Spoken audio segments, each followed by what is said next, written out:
আমি সেনা প্রধানকে জনগণের পক্ষ থেকে স্পষ্ট বার্তা জানিয়ে দিতে চাই যে 7টি কথা মেনে এবং জাতির যে 7টি জিনিস শেখ হাসিনার স্বৈরাচারীর কারণে, শেখ হাসিনার জালিমের কারণে যে 7টি জিনিস জাতি হারিয়েছে, সেই 7টি বস্তু জাতিকে ফিরিয়ে দিক। তারপর শেখ হাসিনা বাংলাদেশে পা রাখুক, আমরা তাকে মেনে নিব কিংবা মেনে নেওয়ার চেষ্টা করব কিংবা মেনে নিতে পারি হয়তো। তোর মধ্যে সর্বপ্রথম হলো তাকে 30,000 আহতদের হাত পা চোখ ফেরত দিতে হবে। 2 নম্বর শর্ত হলো জুলাইয়ের 2000 শহীদের জীবন ফেরত দিতে হবে। 3 নম্বর শর্ত হলো শাপলা চত্বরে অসংখ্য আলেমের জীবন ফেরত দিতে হবে। 4 নম্বর শর্ত হলো 57 জন ইমানদার দেশপ্রেমিক সেনা প্রধানের জীবন এবং নেতৃত্ব ফেরত এনে দিতে হবে। 5 নম্বরে কথা হলো 234 বিলিয়ন পাচার হওয়া টাকার প্রত্যেকটি পয়সা ফেরত এনে দিতে হবে। 6 বিগত 16 বছর গুম খুন হত্যা এর অগণিত মানুষের জীবন ফেরত এনে দিতে হবে। 7 নাম্বার বিরোধী দলের নেতা কর্মীদের অন্যায়ভাবে ফাঁসির কাষ্ঠে ঝুলিয়ে অন্যায়ভাবে জেলখানায় টর্চার করতে করতে অন্যায়ভাবে যুগের পর যুগ জেলখানায় রাখতে রাখতে তাদেরকে মৃত্যুর দুয়ারে ঠেলে দেওয়া হয়েছে, অনেককেই কবরস্থানে পাঠিয়ে দেওয়া হয়েছে। প্রত্যেকটি ফাঁসিতে ঝুলা কিংবা টর্চারের শিকার হয়ে মৃত্যুবরণ করা ব্যক্তিদেরকে এই জাতির বুকে ফিরিয়ে দিতে হবে। আওয়ামী লীগ আগে এগুলো ফিরিয়ে দিক, তারপর ফিরে আসুক। কথা ক্লিয়ার না বেজাল আছে? যারা আমার সাথে একমত রয়েছেন তারা অবশ্যই কমেন্ট বক্সে জানিয়ে যাবেন। এবং এই 7টি বস্তুর ভিতরে ও সেনা প্রধান একবার তাকিয়ে দেখো 57 জন সেনা প্রধানকে কেন হত্যা করা হলো, 57 জন সেনা কর্মকর্তাকে কেন হত্যা করা হলো, কেন তাদের মায়ের বুক খালি করা হলো, কেন তাদের সন্তানদেরকে এতিম করা হলো, কেন তাদের স্ত্রীদেরকে বিধবা করা হলো। একটাবার ভেবে দেখেছো? গত হয়েছে 57 জন সেনা অফিসারকে হত্যা করেছে পাখির মতো গুলি করে, অনেককেই গুম করা হয়েছে, অনেককেই খুন করা হয়েছে। ও সেনা প্রধান, আজকে তুমি শেখ হাসিনা বিরুদ্ধাচার করো, আগামীকাল তোমাকেও গুম করে দেওয়া হবে, তোমাকেও খুন করে দেওয়া হবে। শেখ হাসিনার মতো স্বৈরাচারদের পক্ষে এটা অসম্ভবের কিছুই নয়। শেখ হাসিনা মানেই কিউরিসিটি, শেখ হাসিনা মানেই কিউরিসিটি, শেখ হাসিনা মানেই কিউরিসিটি।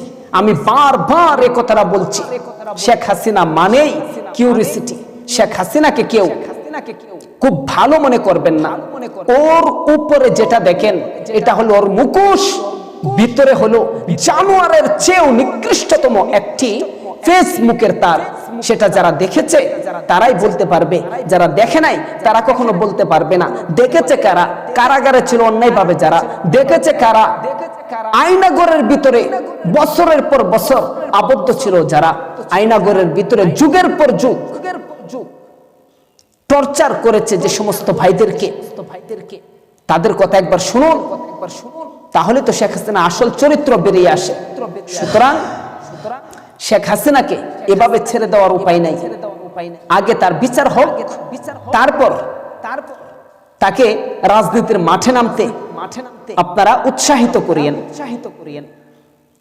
সুতরাং অযথা লাফালাফি করে বাংলাদেশে অশ্লীলতাশীল পরিবেশ সৃষ্টি করিবেন না,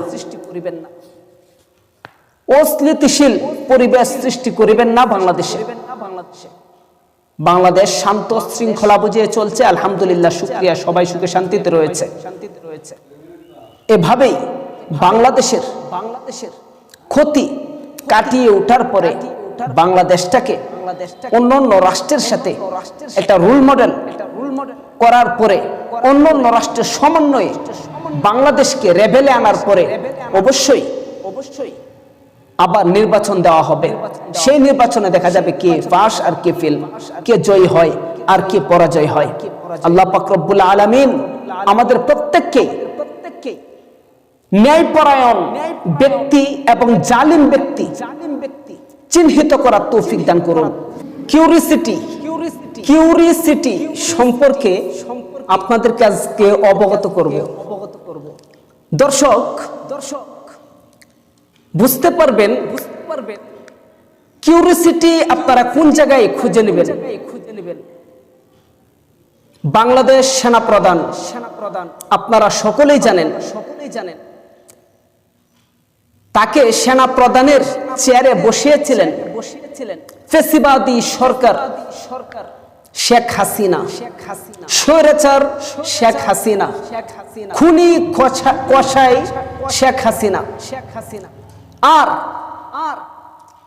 জাতির সম্মুখে শেখ হাসিনার জানমালের নিরাপত্তা দিয়ে শেখ হাসিনাকে ভারতে প্রেরণ করে দেশটা নিস্তব্ধ হওয়ার সুরলোক নেই।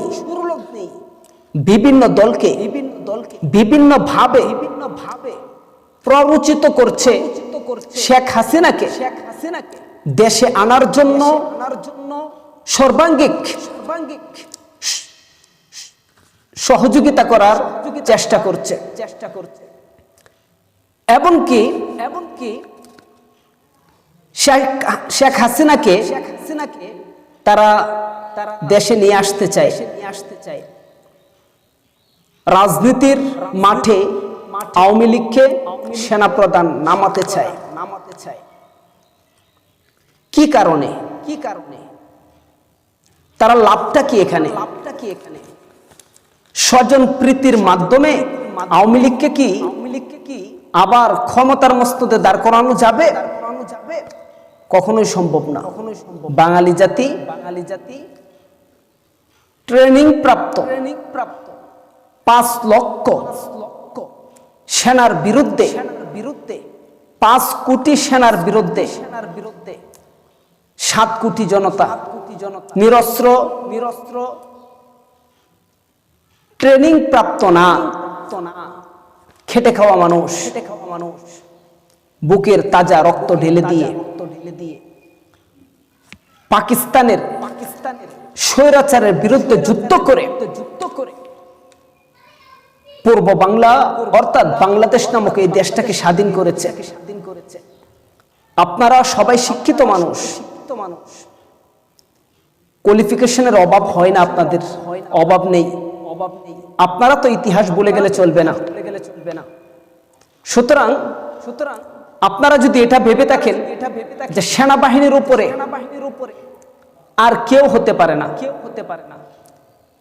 তবে আমরা বলবো যে মুসলমান অস্ত্রতে বিশ্বাসী নয়, মুসলমান এঠাম বোমায় শক্তিশালী নয়। মুসলমানের সবচেয়ে বড় শক্তি হলো ইমানি শক্তি। সুতরাং শেখ হাসিনা বাংলাদেশে আসতে চায়, আর সেনাপ্রধান সে ভারতের উস্কানিতে ভারতের পরামর্শে বাংলাদেশে একটা অরাজকতা সৃষ্টি করতে চাচ্ছে। আর শেখ হাসিনার